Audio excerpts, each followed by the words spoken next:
Facebook Instagram খুললেই দুবাইয়ের viral chocolate কুনাফা। তা আমিও ভাবলাম বাড়িতে বানাই।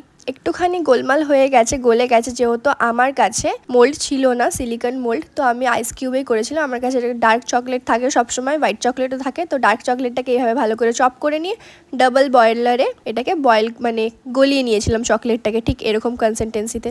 তারপরে যেহেতু আমার কাছে আইস ট্রে ছিল, সিলিকন ট্রে ছিল না, তাই ওর মধ্যে বাটার লাগিয়ে চকলেটগুলো দিয়ে একটুখানি ফ্রিজে ঢুকিয়ে রেখেছিলাম 2 ঘন্টা মতন। আর এদিকে পেস্তাটাকে ভালো করে পেস্ট করে নিয়েছিলাম চকলেটের সাথে। এখানে হোয়াইট চকলেট দেয়, আমি এখানে ডার্ক চকলেটে দিয়েছি।